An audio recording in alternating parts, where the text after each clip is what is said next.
پروردگار بہروں بر۔ اعوذ باللہ من الشیطان الرجیم، بسم اللہ الرحمن الرحیم۔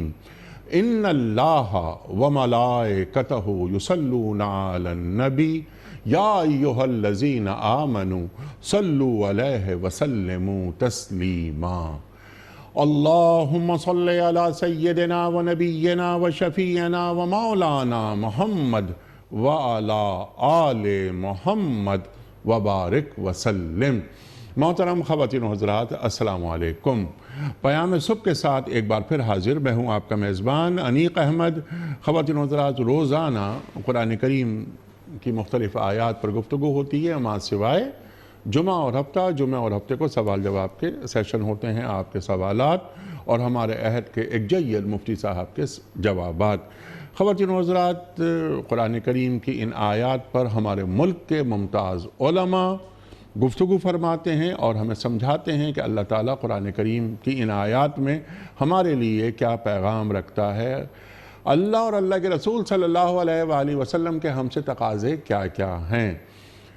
بہت ساری باتیں ہوتی ہیں، سیکھتے ہیں، سوالات رکھتے ہیں اور ہمارے معزز علماء ان آیات کو بالکل واضح کر کے ان کے معنی اور مفاہیم ہمارے سامنے رکھ دیتے ہیں۔ قرآن کریم پر عمل کس طرح کیا جاتا ہے، یہ بھی ہمارے معزز علماء ہمیں تعلیم کرتے ہیں۔ خواتین و حضرات، آج کی جو دو آیات ہیں وہ سورہ اعراف کی آیات 55 اور 56 ہیں۔ ان پر ہم آج بات کروائیں گے، سیکھیں گے ایک ممتاز عالم دین سے اللہ تعالیٰ کیا فرما رہا ہے ان دو آیات میں۔ دعا مانگنے کا طریقہ بتا رہا ہے۔ اللہ اکبر۔ اللہ سے دعا مانگو، چپ کے اور گڑ گڑا کر بھی۔ خواتین و حضرات، کیا آداب دعا سکھائے جا رہے ہیں؟ فضیلت کس میں ہے؟ چپ کے دعا مانگنے میں یا گڑ گڑا کر دعا مانگنے میں؟ سرکار دو عالم صلی اللہ علیہ وآلہ وسلم کا گزر ایک جگہ سے ہوا، کچھ صحابہ اکرام تشریف فرما تھے اور زور سے دعائیں مانگ رہے تھے۔ تو آپ نے فرمایا کہ زور سے دعا نہیں مانگو، تم جس سے دعا مانگ رہے ہو وہ بہرا نہیں ہے، وہ سنتا ہے، وہ تم سے بہت قریب ہے۔ خواتین و حضرات، دعا کسے کہتے ہیں؟ الدعاء مخ العبادہ، دعا عبادت کا مغز ہے۔ الدعاء هو العبادہ، دعا عبادت ہے۔ وقال ربکم ادعونی استجب لکم ان الذین یستکبرون عن عبادتی سیدخلون جہنم داخرین۔ اللہ اکبر، اللہ اکبر۔ تم مجھ سے دعا مانگو، مجھے پکارو، میں تمہاری دعائیں سنتا ہوں، قبول کرتا ہوں، اور دیکھو جو مجھ سے نہیں مانگے گا وہ استکبار کرے گا، تکبر کرے گا اور میں اسے دوزخ میں ڈال دوں گا۔ یعنی اللہ سے نہ مانگنا اللہ کو برا لگتا ہے۔ خواتین و حضرات، اللہ تعالیٰ مزید فرما رہا ہے زمین پر فساد برپا نہ کرو جبکہ اس کی اصلاح ہو چکی ہے۔ تو زمین کی اصلاح ہونے کے بعد فساد پیدا کرنا، اس کے کیا معنی ہیں اور کیا مفاہیم ہیں؟ اور اللہ ہی کو پکارو خوف کے ساتھ اور طمع کے ساتھ۔ حضرت علی کرم اللہ وجہہ فرماتے ہیں کہ مومن ہمیشہ بیم و رجا کے عالم میں رہتا ہے۔ اللہ اکبر۔ بہت ساری باتیں اس ذیل میں آئیں گی، سیکھیں گے۔ یہ تین بڑے نکات، تین بڑے موضوعات جو انشاءاللہ ان آیات کے ذیل میں ہم بات کروائیں گے۔ تشریف فرما ہیں لاہور میں استاد الاساتذہ محترم ڈاکٹر سرفراز احمد آوان صاحب۔ جب بھی تشریف لاتے ہیں کبھی ایسا نہیں ہوا کہ ہم نے ڈاکٹر صاحب سے نہ سیکھا ہو۔ پیام صبح کا لازمی جز محترم ڈاکٹر سرفراز احمد آوان صاحب۔ ڈاکٹر صاحب کو خوش آمدید کہتے ہوئے پروگرام کا آغاز اللہ تعالیٰ کے بابرکت نام سے سورہ اعراف اور آیات 55 اور 56۔ اعوذ باللہ من الشیطان الرجیم، بسم اللہ الرحمن الرحیم۔ ادعوا ربکم تضرعا وخفیۃ انہ لا يحب المعتدین۔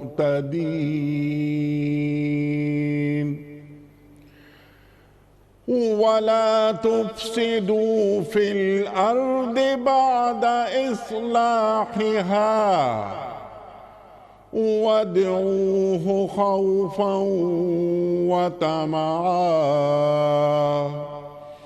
إن رحمة الله قريب من المحسنين صدق اللہ العظیم۔ اپنے رب کو پکارو گڑ گڑاتے ہوئے اور چپکے چپکے، یقیناً وہ حد سے گزرنے والوں کو پسند نہیں کرتا۔ زمین میں فساد برپا نہ کرو جبکہ اس کی اصلاح ہو چکی ہے، اور اللہ ہی کو پکارو خوف کے ساتھ اور طمع کے ساتھ، یقیناً اللہ کی رحمت نیک کردار لوگوں سے قریب ہے۔ صدق اللہ العظیم۔ محترم ڈاکٹر سرفراز احمد آوان صاحب کی خدمت میں، اس سے پہلے کہ ہم آج کے پروگرام کے حوالے سے پہلا سوال رکھیں، کل کے پوچھے گئے سوال کا درست جواب اور آج کا سوال۔ کل کا سوال یہ تھا کہ حضرت اسحاق علیہ السلام کی والدہ کا کیا نام تھا؟ درست جواب حضرت سارہ علیہ السلام۔ آج کا سوال نوٹ فرما لیجئے۔ قبر میں سوالات کرنے والے فرشتوں کے نام کیا ہیں؟ ہاروت و ماروت، منکر نکیر یا کرامن کاتبین؟ جو درست جواب آپ سمجھتے ہوں روانہ فرمائیے۔ ہمارے فون نمبرز ہیں 009221345270009۔ ہمارا دوسرا فون نمبر ہے 009221343009880۔ ہمارا ای میل ایڈریس ps@duniatv.tv، ہمارا SMS کا نمبر 3031 اور ہمارا واٹس ایپ کا نمبر ہے 009232182500194۔ حضرت ڈاکٹر صاحب ارشاد فرمائیے، اللہ تعالیٰ یہ سورہ اعراف کی آیت نمبر 55 میں، پہلے 55 پہ ہم بات کروائیں گے آپ سے، پھر 56 پر۔ 55 میں کیا فرما رہا ہے اللہ تعالیٰ؟ کیا دعا مانگنے کے طریقے سکھا رہا ہے؟ ارشاد۔ الحمدللہ رب العالمین، اللہم صلی وسلم علی النبی الکریم وعلی آلہ وصحبہ اجمعین۔ انیک سب اللہ تعالیٰ کی توفیق سے آج جو دو آیات قرآنیہ آج کے پروگرام کے لیے منتخب کی گئی ہیں، ان میں 5 جملے ہیں۔ پہلا جملہ ہے ادعوا ربکم تضرعا وخفیہ، دوسرا ہے انہ لا يحب المعتدین، اور تیسرا جملہ ہے لا تفسدوا فی الارض بعد اصلاحها، اور چوتھا ہے وادعوہ خوفا وطمعا، اور پانچواں ہے ان رحمت اللہ قریب من المحسنین۔ اس سے پہلے کہ میں ان آیات پر اپنی بات عرض کروں، میں اپنے ناظرین سے ایک درخواست کروں گا کہ اس پروگرام کو دیکھنے والے کچھ احباب تو ایسے ہیں کہ جو صبح صبح تیاری میں ہوتے ہیں، جلدی ہوتے ہیں، اور ناشتے کی میز پر شاید وہ پروگرام دیکھ پاتے ہوں۔ ان کے لیے تو یہ ممکن نہیں ہے، البتہ جو بزرگ حضرات ہیں یا خواتین جو گھروں میں رہنا ہے جنہوں نے، وہ اگر قرآن کریم کھول لیا کریں جی ہاں، اور قرآن کریم کا نسخہ اپنے سامنے رکھ لیا کریں، سبحان اللہ۔ اور جو ہی آپ فرماتے ہیں کہ آج کے درس کے لیے فلاں سورت کی فلاں آیات منتخب کی گئی ہیں، وہ تلاش کر کے وہ آیات اپنے سامنے رکھ لیں، قرآن کریم اپنے سامنے رکھ لیں، بہت اچھی بات۔ تو اس سے انشاءاللہ بہت فائدہ ہوگا، بہت فائدہ ہوگا انشاءاللہ۔ سبحان اللہ، سبحان اللہ۔ انیک صاحب، 5 جملوں میں اللہ تعالیٰ نے دعا کے بھی 5 ہی آداب بیان فرمائے ہیں۔ دعا مومن کا ہتھیار ہے۔ نبی کریم علیہ الصلاۃ والتسلیمات نے فرمایا دعا سلاح المؤمن، دعا وہ بندگی کا مظہر ہے اور عجز و انکساری کا بہترین اظہار ہے، بندگی کا جوہر ہے کہ جس میں بندہ اپنے رب سے سرگوشیاں کرتے ہوئے اپنی بات اللہ تعالیٰ سے منواتا ہے۔ آپ نے ماشاءاللہ دونوں احادیث پڑھ دی۔ الدعاء هو العبادہ، دعا ایک مستقل عبادت ہے۔ الدعاء مخ العبادہ، دعا عبادت کا مغز ہے، اور انیک صاحب مانگی گئی دعا کبھی بھی رد نہیں ہوتی، ضائع نہیں ہوتی، سبحان اللہ۔ یقیناً یا تو فوری طور پر پوری ہو جاتی ہے، یا کچھ عرصے کے لیے انسان کی بہتری اس میں ہوتی ہے کہ وہ پھول مانگ رہا ہے، اللہ تعالیٰ اس کو گلدستہ دینا چاہتے ہیں اور اس میں کچھ دیر ہے تو کچھ عرصے کے بعد منظور ہوتی ہے، اور جو دعا بھی مانگی جائے وہ ضائع اس لیے نہیں ہوتی کہ جو دعا دنیا میں قبول نہیں ہوئی کل قیامت کے دن انسان کے نامہ عمل میں اسے رکھ دیا جائے گا نیکی کے طور پر، اور بندہ یہ آرزو کرے گا، یعنی یہ خواہش کرے گا کہ کاش کہ دنیا میں میری دعائیں منظور نہ ہوئی ہوتی، آج ساری کی ساری نیک اعمال کی صورت میں مجھے مل جاتی۔ ٹھیک، دعا کا پہلا جو ادب یہاں بیان کیا گیا ہے اس پر توجہ کی بہت ضرورت ہے، وہ ہے ادعو ربکم۔ دعا مانگنی ہے تو صرف اپنے رب سے ہی مانگنی ہے، سبحان اللہ۔ یہ بہت بڑا ادب ہے انیق صاحب۔ انبیاء علیہم الصلاۃ والتسلیمات کی سیرت مطہرہ اس پر بہت بڑی گواہ ہے، قرآن کریم کی آیات اس پر گواہ ہے کہ جب دعا دیکھیے، جو اسباب میں ظاہری اسباب میں لوگوں کا باہمی لین دین تو جاری رہتا ہے، لیکن ما فوق الاسباب، اسباب سے ہٹ کر اپنی قدرت کے اظہار کے ساتھ انسان کی ضرورتوں کا اسباب کی طرز سے نصرت کرنا اور مدد کرنا، یہ صرف اللہ تعالیٰ کے لیے خاص ہے، اور اللہ تعالیٰ ہی سے مانگا جائے۔ یہ بات بار بار اللہ تعالیٰ نے قرآن کریم میں سکھائی، وَمَا بِكُم مِّن نِعْمَةٍ فَمِنَ اللَّهِ، تمہیں جو نعمت بھی میسر آتی ہے وہ اللہ تعالیٰ کی طرف سے میسر آتی ہے۔ تو عز من تشاء و تذل من تشاء تؤتی الملک من تشاء و تنزع الملک ممن تشاء، جسے چاہتا ہے بادشاہت عطا کر دیتا ہے، جس سے چاہے واپس لے لیتا ہے۔ عزتیں اور ذلتیں سب اس کے دستے قدرت کی محتاج ہیں۔ سبحان اللہ۔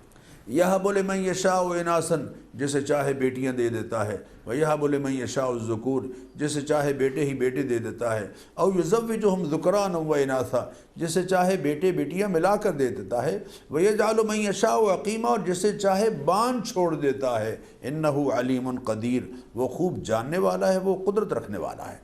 تو پہلا ادب جو خاص طور پر آج کی اس آیت میں، پہلی آیت میں ہمیں سمجھایا گیا ہے، وہ ہے ادعو ربکم، ٹھیک، لہو دعوت الحق، اسی کے لیے ہے سچی پکار، والذین تدعون من دونہ، والذین یدعون من دونہ، جو لوگ اللہ تعالیٰ کے سوا دوسروں کو پکارتے ہیں، لا یستجیبون لہم بشیء، وہ ان کی دعاؤں کو قبول نہیں کرتے، الا کباسط کفیہ الی الماء لیبلغ فاہ، ان کی مثال ایسے ہی ہے جیسے کوئی آدمی دور پڑے ہوئے پانی کی طرف اپنا ہاتھ پھیلائے اور اس کو منہ سے کہے کہ آجا میرے منہ میں، آجا میرے منہ میں۔ ٹھیک، الا کباسط کفیہ الی الماء لیبلغ فاہ وما هو ببالغہ، وہ پانی اس تک نہیں پہنچے گا۔ اس طرح بالکل یہ مثال جو اللہ نے سمجھائی ہے، اس کے ذریعے سے سمجھا رہے ہیں کہ دعا اللہ تعالیٰ ہی سے مانگی جائے، اوروں سے جو مانگی جا رہی ہے وہ یقیناً قبول نہیں ہوتی بلکہ منظور نہیں ہوتی۔ اللہ قرآن کریم میں سمجھا رہے ہیں انیق صاحب سورہ نحل میں، امن یجیب المضطر اذا دعا ویکشف السوء ویجعلکم خلفاء الارض، ذرا ان کو پوچھئے تو صحیح، کون ہے جو مجبور کی پکار کو سنتا ہے، قبول کرتا ہے، وَيَكْشِفُ السُّوءَ، اور اس سے تکلیف دور کرتا ہے۔ اللہ تعالیٰ کے سوا کوئی اور بھی ہے؟ خود محبوب کریم علیہ الصلاۃ والتسلیمات کے ذریعے سے اعلان کروایا، آپ کی زبان مبارک سے سورہ جن کی آیت نمبر 20 میں اعلان کروایا، قل، اے حبیب آپ فرما دیجئے، انما ادعو ربی، میں اپنے رب سے دعا کرتا ہوں، میں اپنے رب کو پکارتا ہوں، ولا اشرک بہ احدا، اور اس کے ساتھ پکار میں کسی کو شریک نہیں کرتا، قل انی لا املک لکم ضرا ولا رشدا، لوگو آپ اے حبیب آپ ان سے کہہ دیجئے میں تمہارے نفع نقصان کا مالک نہیں ہوں، نفع نقصان کی مالک ذات اللہ تعالیٰ کی ذات ہے۔ ان اللہ کے حبیب نے فرمایا انہ لا یستغاث بی، مجھ سے استغاثہ نہ کیا جائے، انما یستغاث باللہ، استغاثہ اللہ تعالیٰ سے کیا جائے۔ سورہ یونس میں اپنے حبیب کریم علیہ الصلاۃ والتسلیمات سے اعلان کروایا، لا تدع من دون اللہ ما لا ينفعک ولا يضرک، اللہ تعالیٰ کے سوا کسی اور سے دعا نہ کیجئے، اس لیے کہ وہ نہ آپ کے نفع کے مالک ہیں نہ آپ کے نقصان کے مالک ہیں۔ نفع نقصان کی مالک ذات اللہ تعالیٰ کی ذات ہے۔ ان الذین تدعون من، میں آیات اس لیے پڑھ رہا ہوں جی کہ یہ کسی واعظ کا واعظ اور کسی خطیب کی تقریر نہیں ہے، کسی صوفی کی بات نہیں ہے، اللہ تعالیٰ کی آیات آپ کے سامنے ذکر کی جا رہی ہیں۔ سبحان اللہ۔ سورہ اعراف آیت نمبر 194، آیت نمبر 194، ان الذین تدعون من دون اللہ عباد امثالکم، جن کو تم اللہ تعالیٰ کے سوا پکارتے ہو وہ بھی اللہ کے بندے ہیں، وہ بھی اللہ کے بندے ہیں، اللہ کے بندے ہیں، جیسے تم اللہ کے بندے ہو وہ بھی اللہ تعالیٰ کے بندے ہیں۔ فَادْعُوهُمْ فَلْيَسْتَجِيبُوا لَكُمْ إِن كُنتُمْ صَادِقِينَ، اگر تم انہیں پکارتے ہو تو انہیں چاہیے کہ وہ تمہاری دعاؤں کو قبول کریں اگر تم اپنی اس دعوے میں سچے ہو۔ اور انبیاء علیہم الصلاۃ والتسلیمات نے کیا سکھایا ہے ہمیں؟ حضرت آدم علیہ السلام نے، تمام انبیاء نے جب بھی مانگا اللہ تعالیٰ سے مانگا۔ حضرت آدم علیہ السلام عرض کر رہے ہیں ربنا ظلمنا انفسنا وان لم تغفر لنا وترحمنا لنکونن من الخاسرین۔ حضرت نوح علیہ السلام عرض کر رہے ہیں رب انی مغلوب فانتصر، اے اللہ دشمنوں کے مقابلے میں مغلوب ہو چکا ہوں، تو ان سے انتقام لے، تو ان سے انتقام لے۔ حضرت ابراہیم علیہ السلام بیت اللہ شریف اور مکہ مکرمہ کی تعمیر کے حوالے سے اللہ تعالیٰ سے، آبادی کے حوالے سے اللہ سے عرض کر رہے ہیں رب اجعل ھذا بلدا آمنا، اے اللہ اس شہر کو امن والا شہر بنا، وارزق اہلہ من الثمرات، اور اس کے رہنے والوں کو پھلوں سے رزق عطا فرما۔ رب، اے میرے رب۔ اسی طرح حضرت موسیٰ علیہ السلام رب اشرح لی صدری، اے پروردگار میرا سینہ کھول دے، ویسر لی امری، میرے کاموں کو آسان کر دے، کیونکہ کاموں کو آسان کرنے والا، مشکلیں حل کرنے والا اللہ تعالیٰ کی ذات عالی کے سوا اور کوئی نہیں۔ یہی درس انبیاء علیہ السلام نے دیا ہے۔ حضرت زکریا علیہ السلام عرض کر رہے ہیں رب حب لی من لدنک ذریۃ طیبہ، اے پروردگار مجھے اپنی جانب سے نیک صالح اولاد عطا فرما۔ اللہ کے حبیب سید کائنات جناب محمد الرسول اللہ صلی اللہ علیہ وسلم اللہ تعالیٰ سے عرض کر رہے ہیں رب ادخلنی مدخل صدق واخرجنی مخرج صدق واجعل لی من لدنک سلطانا نصیرا۔ اللہ مکے سے رخصت ہوں تو سچائی کے ساتھ، مدینہ منورہ میں جاؤں سچائی ساتھ لے کر، اور اپنی طرف سے میری خاص نصرت اقتدار کے ذریعے سے جس کی پشت پر تیرا دست قدرت ہو، اے اللہ مجھے عطا فرما۔ اللہ سے عرض کر رہے ہیں۔ اور سورہ اسراء میں یہ بات میں آپ سے یہ دعا کے خلاصے کے حوالے سے جو پہلا ادب ہے اس میں آخری بات میں عرض کر رہا ہوں، سورہ اسراء یعنی سورہ بنی اسرائیل کی آیت نمبر 56 میں اللہ تعالیٰ نے فرمایا قل، اے پیارے آپ اعلان کر دیجئے اس بات کا، ادعو الذین قل ادعو الذین زعمتم من دونہ، جن کو تم اللہ تعالیٰ کے سوا اپنے لیے مشکلیں حل کرنے والے اور مصائب سے نجات دینے والے سمجھتے ہو، ان کو تم پکارو۔ فلا یملکون کشف الضر عنکم، وہ تم سے تکلیف دور کرنے کے مالک نہیں ہیں، ولا تحویلا، اور تکلیف حالات بدلنے کی قدرت نہیں رکھتے۔ اس لیے پہلا ادب جو آج کی اس آیہ کریمہ میں اللہ تعالیٰ نے بیان فرمایا ہے وہ ہے ادعو ربکم، دعا مانگنی ہے تو اپنے پروردگار سے مانگنی ہے۔ یہی اللہ کا حکم ہے اور یہی تمام انبیاء علیہم الصلاۃ والتسلیمات کی سنت ہے، ان کی تعلیم ہے، ان کا درس ہے، ان کی ہدایت ہے۔ سبحان اللہ، سبحان اللہ، سبحان اللہ۔ اپنا رخ اللہ کی طرف بالکل سیدھا رکھنا۔ وَإِذَا سَأَلَكَ عِبَادِي أَنِّي فَإِنِّي قَرِيبٌ أُجِيبُ دَعْوَةَ الدَّاعِ إِذَا دَعَانِ فَلْيَسْتَجِيبُوا لِي۔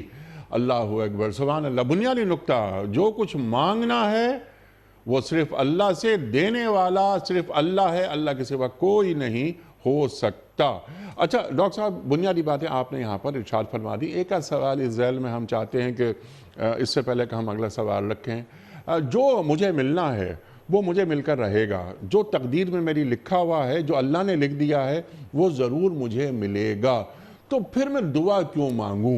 ایک سوال اٹھایا جاتا ہے، ایک چیز جو قسمت میں لکھ دیا گیا مل کر رہے گا۔ یہاں حضرت امام زین العابدین علیہ السلام کا ایک قول یاد آتا ہے، اللہ اکبر۔ آپ فرماتے ہیں کہ اے اللہ، تیرا حکم ہے کہ مجھ سے مانگو تو میں تجھ سے دعا مانگتا ہوں، میں کون ہوتا ہوں تجھے بتانے والا کہ مجھے کیا چاہیے؟ ارشاد۔ سبحان اللہ، بڑی خوبصورت بات ہے انیق صاحب۔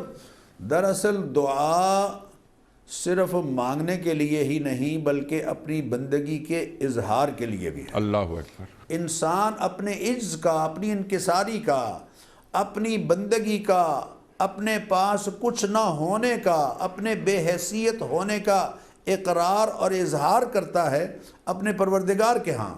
اور یہ جو آپ نے فرمایا نا کہ تقدیر میں جو کچھ لکھا ہوا ہے بس اس کے بعد دعا کی ضرورت نہیں، آپ صلی اللہ علیہ وسلم نے یہ بھی فرمایا ہے کہ تقدیر اللہ کے فیصلوں کا نام ہے، جو ہم نے کرنا ہے وہ اللہ تعالیٰ کے ہاں پہلے اللہ کے علم میں ہے۔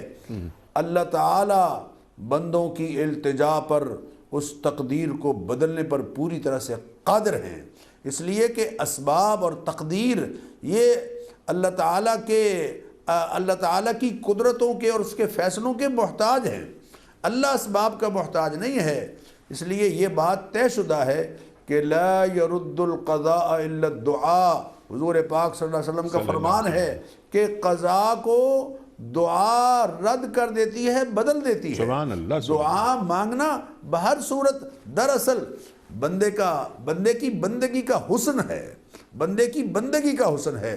اللہ تعالیٰ سے وہ مانگ رہا ہے، اللہ کی کبریائی کا اقرار اور اظہار کر رہا ہے، اور اللہ تعالیٰ سے محبت سے، پیار سے، اللہ تعالیٰ کی بڑائی اور اس کی عظمت کو تسلیم کرتے ہوئے اپنے مسائل اس کے سامنے رکھ رہا ہے۔ یہ ایک طرح سے اصل میں بندگی کا جوہر ہے جو دعا کی صورت میں سامنے آتا ہے۔ سبحان اللہ، سبحان اللہ۔ بعض افراد یہ کہتے ہیں کہ ہم دعائیں مانگتے رہتے ہیں لیکن وہ دعا ہماری اللہ قبول ہی نہیں کرتا، نعوذ باللہ، نعوذ باللہ، نعوذ باللہ۔ یہ کلمات بھی سننے کو مل جاتے ہیں، لیکن جیسا کہ آپ نے آغاز میں ارشاد فرمایا تھا کہ کوئی بھی دعا ضائع نہیں جاتی، ذخیرہ بن کر روز حشر ہمیں مل جائے گی۔ اور جیسا کہ آپ نے فرمایا، اللہ کے رسول فرما رہے ہیں صلی اللہ علیہ وآلہ وسلم کہ وہاں روز حشر، روز قیامت، بندہ یہ خواہش کرے گا کہ کاش میری دعا دنیا میں کوئی بھی قبول نہیں ہوتی۔ اللہ اکبر، اللہ اکبر۔ تو ایک بندے کا رویہ کہ بندہ ہاتھ اٹھاتا ہے، اللہ کو تو حیا آتی ہے بندے کی دعا کو رد کرتے ہوئے، یہ بھی اللہ کے رسول فرما رہے ہیں صلی اللہ علیہ وآلہ وسلم۔ ارشاد۔ انیق صاحب، یہ جو دوسرا جملہ ہے ادعوا ربکم تضرعا وخفیہ، جی، اس میں دوسرا ادب ہے ادعوا ربکم تضرعا، اللہ تعالیٰ سے گڑ گڑاتے ہوئے، اپنے عجز اور اپنی انکساری کا اظہار کرتے ہوئے اللہ تعالیٰ سے مانگو۔ اللہ کے حبیب صلی اللہ علیہ وسلم دعا کیسے مانگ رہے ہیں؟ اللہم انی عبدک، اے اللہ میں تیرا بندہ ہوں، اللہ وابن عبدک، تیرے بندے کا بیٹا ہوں، وابن امتک، تیری بندی کا بیٹا ہوں، ناصیتی بیدک، میری پیشانی تیرے دست قدرت میں ہے۔ یہ عجز کا اظہار ہے۔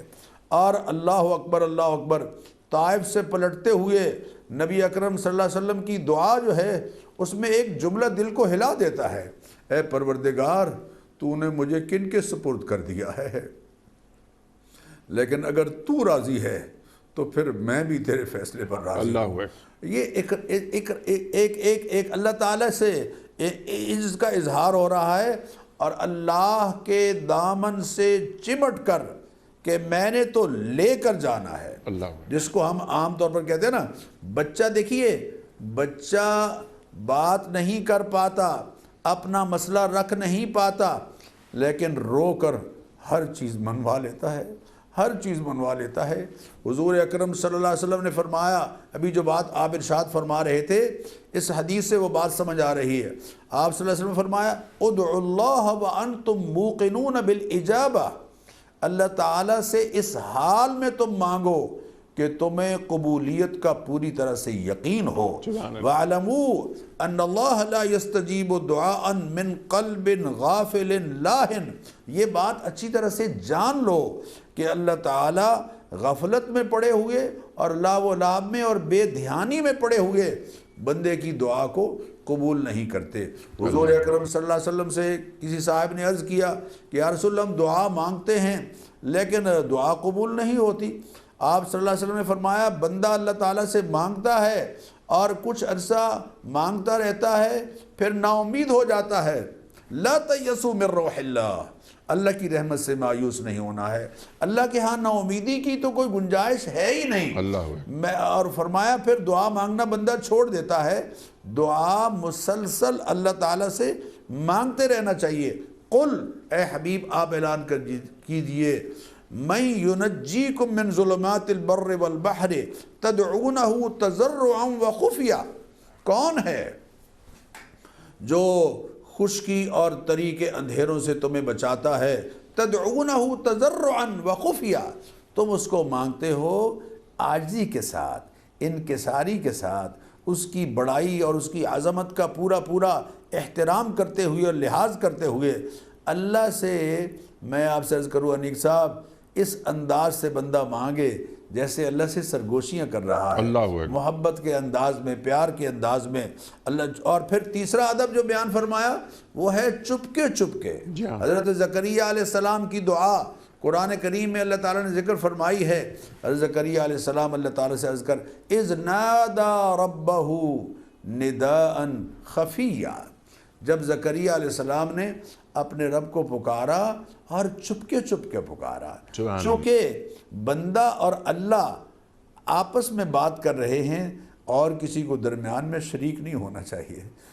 بندہ اپنے مسائل اللہ تعالیٰ کے سامنے اس انداز سے عرض کرے کہ یعلم ما توسوس وَلَقَدْ خَلَقْنَا الْإِنسَانَ وَنَعْلَمُ مَا تُوَسْوِسُ بِهِ نَفْسُهُ، ہم نے انسان کو پیدا کیا ہے اور اس کے جی میں جو وسوسے آتے ہیں ہم تو ان کو بھی جانتے ہیں۔ تو اس لیے اللہ تعالیٰ سے جب ہم اپنی بات پیش کریں تو اس میں یہ دونوں باتیں ہوں، اللہ کی بڑائی اور کبریائی کا اقرار اور اظہار، اور اپنے عجز اور انکساری کا، اور لپٹ جانا اللہ کے دامن سے لپٹ جائیں، اللہ کے دامن سے چپٹ جائیں اور پورے یقین کے ساتھ چپکے چپکے اللہ تعالیٰ سے مانگیں گے۔ اور وَاذْكُرْ رَبَّكَ فِي نَفْسِكَ تَضَرُّعًا وَخُفْيًا، سورہ اعراف میں اللہ تعالیٰ نے فرمایا کہ وَاذْكُرْ رَبَّكَ فِي نَفْسِكَ، اپنے جی میں تضرعاً، عجز کے ساتھ، وخفیہ، اور چپکے چپکے، وَدُونَ الْجَهْرِ مِنَ الْقَوْلِ، زیادہ الفاظ اونچے بولنے کی ضرورت نہیں ہے۔ ہاں بعض مراحل میں نبی اکرم صلی اللہ علیہ وسلم نے سکھانے کی نیت سے دعائیں بلند آواز سے کی ہیں، سکھانے کی نیت سے، تاکہ امت کو سمجھ آئے کہ اس موقع پر کیا دعا کن کلمات کے ساتھ اور کس انداز سے کی جائے۔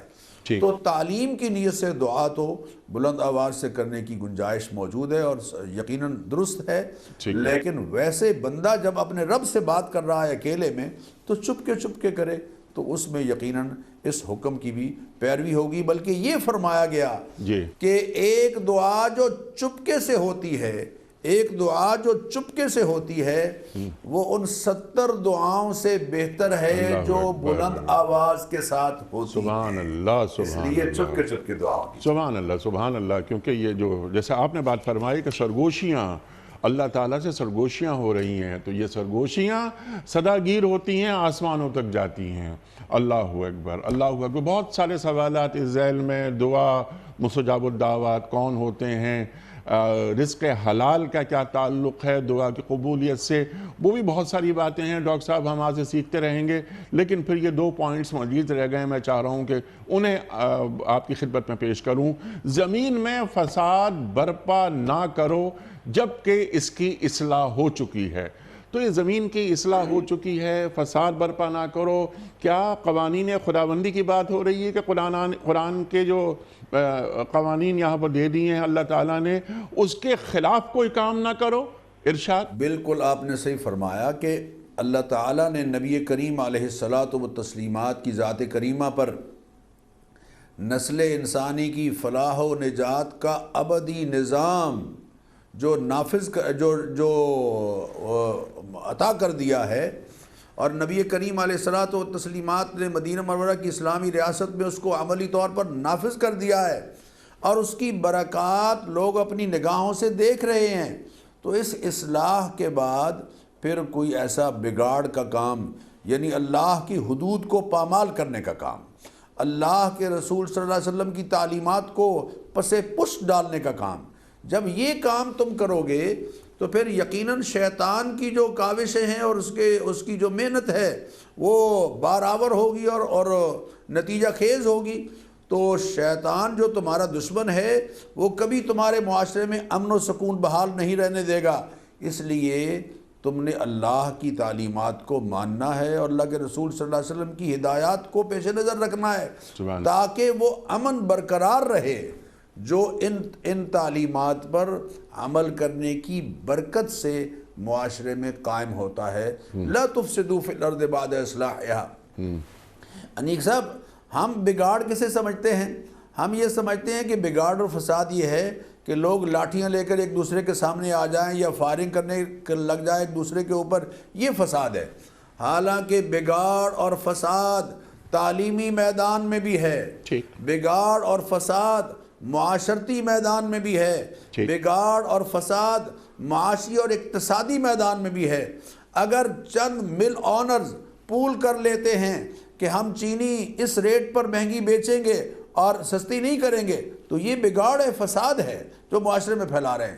اسی طرح طلاق کی پرسنٹیج اگر معاشرے میں بڑھ رہی ہے، خودکشی کی پرسنٹیج اگر معاشرے میں بڑھ رہی ہے تو یہ فساد ہے، بگاڑ ہے جو اللہ کی تعلیمات پر عمل نہ کرنے کے نتیجے میں معاشرے میں وہ اصلاح جو اللہ نے کی ہے، جان کی حفاظت کی، ناموس کی حفاظت کی، مال کی حفاظت کی، اور بازار میں ایسا غبن فاحش جو ریٹس عموماً رائج ہیں ان سے ہٹ کر عام کر دینا، یہ سارے کا سارا بگاڑ ہے جس کے بارے میں اللہ فرما رہے ہیں کہ لا تفسدوا فی الارض بعد اصلاحها۔ سبحان اللہ، سبحان اللہ۔ اور اللہ کے سوا کسی اور کو پکارنا، کسی اور سے دعا مانگنا، کیا یہ بھی فساد فی الارض ہے؟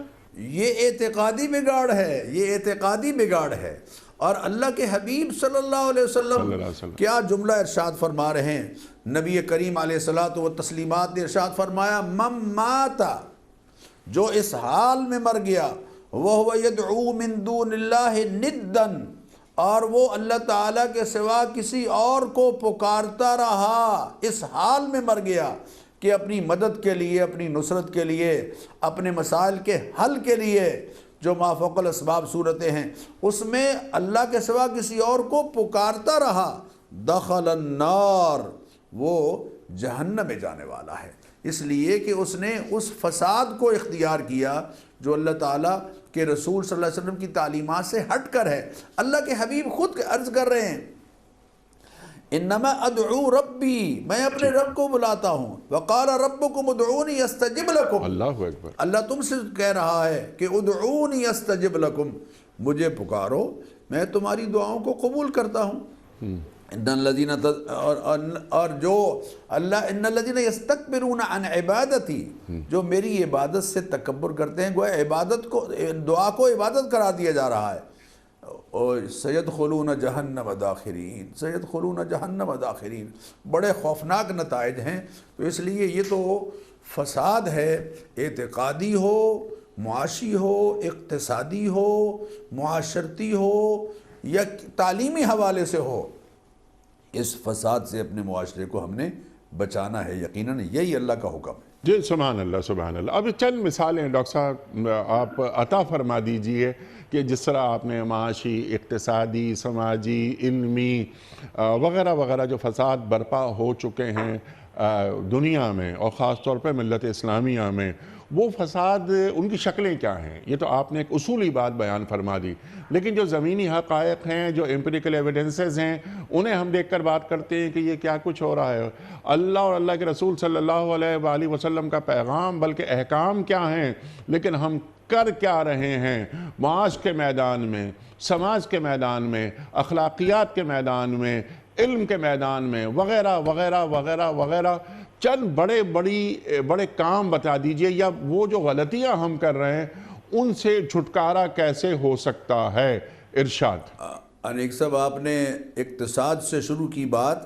اقتصادی بگاڑ سب سے بڑا یہ ہے کہ احل اللہ البیع وحرم الربا، اللہ اللہ نے بیع و خرید و فروخت کو حلال قرار دیا ہے اور سود کو حرام قرار دیا ہے۔ جی ہم اقتصادی میدان میں اللہ تعالیٰ سے جنگ لڑ رہے ہیں اور اقتصادی میدان میں جو بازار میں خیانت ہے، ملاوٹ ہے، اور اللہ تعالیٰ معاف فرمائے یہ جو 2 نمبر کا مال بیچا جا رہا ہے، اور من غش فلیس منا، جو ملاوٹ کر رہا ہے وہ تو ہم میں سے نہیں ہے۔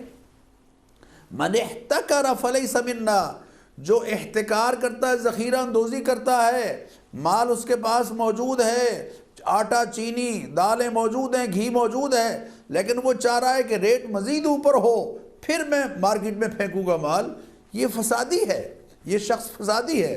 تعلیمی میدان میں بہت بڑا بگاڑ پھیلایا جا رہا ہے انیق صاحب، بچوں کو سیکولر ایجوکیشن کے ذریعے سے لبرلزم کے نام پر بچوں کو دین بیزار بنایا جا رہا ہے، دین سے لا تعلق بنایا جا رہا ہے۔ آہستہ آہستہ ہمارے نصاب سے وہ چیزیں نکالی جا رہی ہیں جو کسی مسلمان بچے کو بحیثیت مسلم ایک فرد، معاشرے کا فرد بنانے کے لیے موجود ہوتی ہیں، اور یہ بہت المیہ ہے جو بگاڑ تعلیمی حوالے سے، اقتصادی حوالے سے اور معاشرتی حوالے سے رشتوں کا احترام آہستہ آہستہ اٹھ رہا ہے، ختم ہو رہا ہے، رشتوں کی حرمت پامال ہو رہی ہے۔ اور میں تو یہ عرض کروں گا کہ آج بعض نئی نسل کے بچوں کو محرم، یعنی جو ہماری محرمات ہیں، حرام رشتے ہیں، ان تک کا نہیں پتہ، اور اس کا نقصان یہ ہو رہا ہے کہ اللہ تعالیٰ معاف فرمائے، محرمات کے ساتھ جنسی زیادتی کی کیفیات، یہ ساری صورتحال ہمارے سامنے جو آ رہی ہے، یہ اس لیے آ رہے، یہ سارے بگاڑ ہیں۔ ان بگاڑوں کو اللہ کی تعلیمات جو ہیں ان کی روشنی میں اصلاح کے ساتھ ان کو ختم کرنا ہے، اور اس فساد کو معاشرے سے ختم کر کے وہ نظام اور وہ تعلیمات پیش نظر رکھنی ہیں جو اللہ اور اس کے رسول نے ان کی اصلاح کے لیے بتائی۔ یہ کون کرے گا یہ کام؟ یعنی یہ تو آپ نے ایک فلسفہ اور ایک جو دین کو مطلوب ہے جو چیز وہ آپ نے بیان فرما دی، لیکن ٹولز کرنے کے کام ہوتے ہیں نا، کہ وہ ایک فرد ہے ہو یا ادارہ ہو یا حکمران ہو یا کوئی میڈیا کا ادارہ ہو، کیا میڈیا بھی فساد فی الارض کا ایک ذریعہ بن رہا ہے؟ اس میں کیا شک ہے انیق صاحب، سب سے زیادہ اثر انداز میڈیا ہے۔ میں شادی کی تقریبات میں آپ بھی جاتے رہتے ہیں، میں بھی جاتا رہتا ہوں، میں حیران ہوں کہ شادی کی تقریبات میں محض میڈیا کے پروگراموں کے ذریعے سے کتنی تبدیلیاں آئی ہیں، کیا کچھ شامل کر لیا گیا ہے شادیوں میں، اس صرف اس تربیت کے نتیجے میں جو میڈیا نے کی ہے، اور بہت ساری باتیں جو سب سے زیادہ اس وقت مؤثر الیکٹرانک میڈیا ہے۔ پرنٹ میڈیا تو آہستہ آہستہ اخبارات کی طرف سے لوگوں کی توجہ ہٹتی چلی جا رہی ہے، اور کتاب کا قاری سے رشتہ تو ختم ہو گیا تقریباً، بہت کم ہیں لوگ جو کتاب پڑھتے ہیں، بہت کم ہیں آہستہ۔ ویسے بھی ہمارے ملک میں کتاب چھپتی کتنی ہے، 2000 5000، اور جہاں 22 کروڑ عوام رہتے ہیں وہاں اخبار کتنا چھپتا ہے، چند ہزار، لیکن سب سے زیادہ مؤثر الیکٹرانک میڈیا ہے۔ اگر یہ الیکٹرانک میڈیا کے اصحاب سربراہان اس پر توجہ دیں اور غور کریں تو معاشرے کی اصلاح کی بہت بہتر صورت جو ہے وہ سب سے زیادہ اس کے ذریعے سے ہو سکتی ہے۔ سبحان اللہ۔ اور جو زمین پر فساد ہے یہ اگر ختم نہیں ہو سکتا تو کم از کم ضرور ہو جائے۔ جس طرح آپ نے شادیوں کی بات کی، رسومات کی آپ نے بات فرمائی، یقیناً ایسا ہی ہوتا ہے۔ وہ تو خدا کا شکر ہے کہ وہ انڈین کلچر جو آتا تھا انڈین چینلز کے ذریعے وہ حکومت وقت نے بند کر دیا، اس پر بین لگا دی، الحمدللہ بڑا اچھا کام ہوا۔ لیکن ڈاکٹر صاحب ایک بات اور، قرآن کریم فرماتا ہے، قرآن کریم کے ایک آیت ذہن میں ہم تازہ کر لیتے ہیں کہ قولوا للناس حسنا۔ یہ شام کو جو ٹاک شوز ہوتے ہیں، جو سیاسی ملاکھڑے ہو رہے ہیں، اور جس طرح یعنی پھیپھڑوں کی قوت سے جیتنے کی کوشش ہوتی ہے، پھیپھڑوں کی قوت اہم ہوتی ہے یا دماغ کی قوت اہم ہوتی ہے؟ تو دماغ کی قوت سے، دلیل کی بنیاد پر جو جیا وہ دلیل کی بنیاد پر جیا، جو ہلاک ہوا وہ دلیل کی بنیاد پہ ہلاک ہوا۔ یہ ہمارا دین بتا رہا ہے نا ہمیں۔ تو اگر ہمارے ٹاک شوز خاص طور پر ٹی وی ڈرامے فی الحال ان کو روک دیتے ہیں، وہ آپ بیان فرما چکے ہیں کہ ان کے اثرات سوسائٹی پہ کیا پڑ رہے ہیں، یعنی ان کے منفی اثرات، لیکن یہ ٹاک شوز اس کے اندر جب تک کہ میں اپنی آواز کو بھاری نہ کر لوں تب تک میں کامیاب ہی نہیں ہوں، تب تک میری ریٹنگ میں اضافہ نہیں ہوتا۔ استغفر اللہ استغفر اللہ استغفر اللہ، ہم اس قوم کو کہاں لے کر جا رہے ہیں؟ اور آپ نے نوجوان نسل کی بات کی، بہت اہم بات آپ نے فرمائی۔ کیا ہماری نوجوان نسل ان ٹاک شوز کو دیکھنا پسند کرتی ہے کہ یہ ہیں ہمارے لیڈرز، یہ ہیں اس قوم کے معمار، یہ ہیں اس قوم کا مستقبل؟ اللہ اکبر۔ ارشاد۔ بندگان خدا اپنا موقف اس انداز سے پیش کیجئے کہ جس کے پیچھے ریزن ہو، جس کے پیچھے دلیل ہو، اور ٹھہر کر، تاکہ لوگ پریشان نہ ہوں۔ لوگ پریشان ہیں، لوگ پریشان ہیں۔ ایسے بہت سارے پروگرام ایسے ہیں کہ جن کو درمیان میں لوگ بند کر دیتے ہیں۔ اس باہمی گفتگو جو دونوں طرف شور مچ رہا ہوتا ہے، کسی کی بات نہیں سمجھ آ رہی، اور اینکر پرسن جو ہے اس پر مسکرا رہے ہوتے ہیں کہ لو جی میں نے دونوں کو لڑا دیا ہے، اب بات سمجھ لیجئے کون کیا کہہ رہا ہے۔ تو اس صورتحال سے ہمیں میڈیا کے جو اصحاب اقتدار، یعنی صاحبان کنٹرول، جو کنٹرول کرنے والے لوگ ہیں، ان کو، اور خاص طور پر ان پروگراموں میں جو شریک لوگ ہیں، ان کو ذرا سوچنا چاہیے کہ آج جو لیڈر ہے، ہو سکتا ہے آج جو حزب اختلاف میں ہے کل وہ حزب اقتدار میں بھی آ سکتا ہے۔ تو ایک دوسرے کی، پہلے ایک زمانے میں بڑے ہمارے سیاستدان بڑے معزز اور ایک دوسرے کے آداب کا لحاظ رکھنے والے ہوتے تھے۔ اختلاف کے باوجود ایک دوسرے کی خوشی غمی میں شریک ہونے والے، ایک دوسرے کے صدمات میں، جنازوں میں شریک ہونے والے، دعاؤں میں شریک ہونے والے، ایک دوسرے کی شادیوں میں شریک ہونے والے، یعنی باوجود اختلاف کے۔ لیکن اب ہم گفتگو کے ذریعے سے اتنا راستہ تنگ کر دیتے ہیں کہ ہمارے لیے کوئی گنجائش نہیں رہتی ایک دوسرے کے ساتھ ربط و تعلق کی۔ یہ کیفیت ہمیں نہیں کرنی چاہیے، اور قوم کو خدا را جھوٹ سے نجات دلاؤ۔ یہ ان پروگراموں میں جو ایک دوسرے کی پکڑیاں اچھالی جاتی ہیں، ایک دوسرے کی عزت کو پامال کیا جاتا ہے اور جھوٹ سکھایا جاتا ہے، اس سے بہرحال ہمیں گریز کرنا ہے تاکہ نئی نسل جو ہے اس کی تربیت اچھے انداز سے ہو، احسن انداز سے۔ سبحان اللہ۔ اور یہ ہمارا دینی تقاضا ہے۔ ڈاکٹر صاحب، یہ آخری پوائنٹ میں چاہ رہا ہوں، اس پہ گفتگو فرما دیجئے، لاسٹ 2 منٹس۔ اللہ ہی کو پکارو خوف کے ساتھ اور طمع کے ساتھ، کیا فرما رہا ہے اللہ؟ جی، چوتھا ادب جو بیان فرمایا، لا تکونوا من المعتدین، کہ دعا اس میں حد سے تجاوز نہ کرو۔ یعنی ایسی چیزیں نہ مانگو جو عادتاً یا شرعاً محال ہوں۔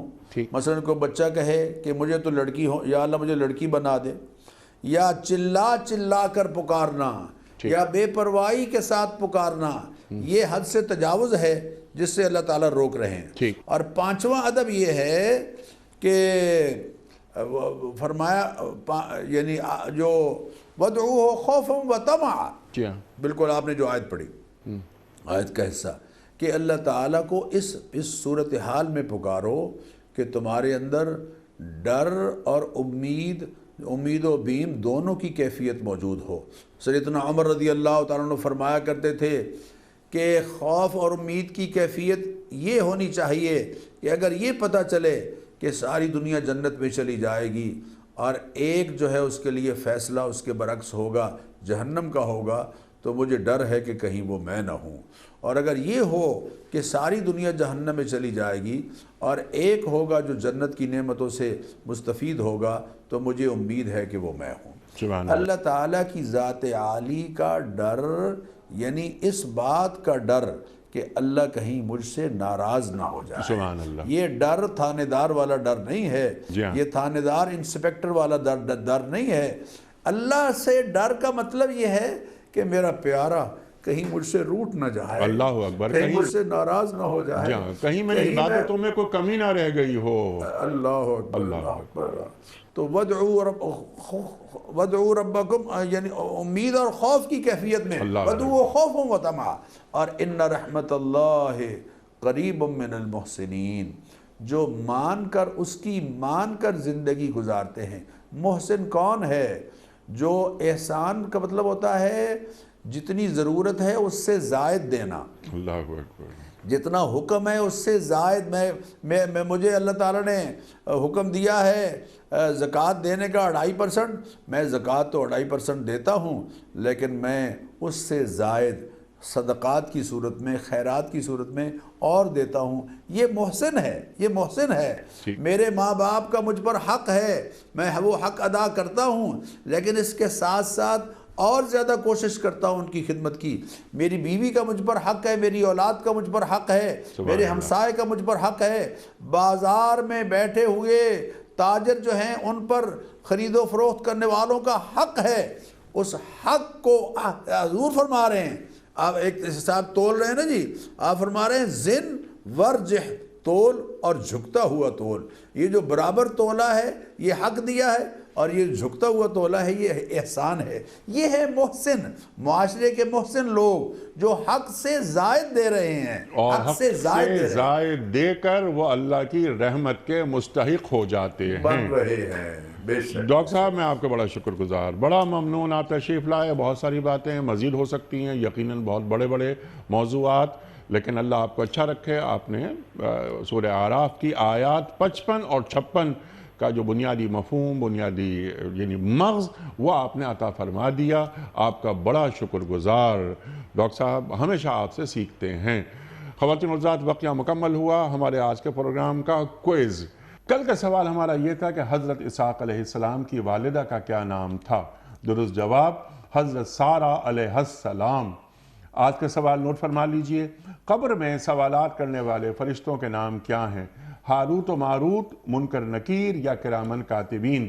جو درست جواب آپ سمجھتے ہوں روانہ فرمائیے۔ ہمارے فون نمبرز ہیں 009221345270009، ہمارا دوسرا فون نمبر ہے 009221343000980، ہمارا ای میل ایڈریس ps@duniatv.tv، ہمارا SMS کا نمبر 3031، اور ہمارا واٹس ایپ کا نمبر ہے 009232182500194۔ وقت قرآن اندازی کا، لیکن کراچی میں آج کوئی مہمان نہیں، اس لیے یہ ایک پرچی میں نکال کر اعلان کر رہا ہوں۔ یہ ہیں عامر مشتاق صاحب، چکلالہ اسکیم 3، راولپنڈی۔ عامر مشتاق صاحب آپ کی خدمت میں دنیا ٹی وی کی جانب سے دینی کتب پر مشتمل یہ گفٹ ہیمپر آپ کے گھر روانہ کیا جا رہا ہے بذریعہ کوریئر۔ آپ کو بہت بہت مبارک ہو۔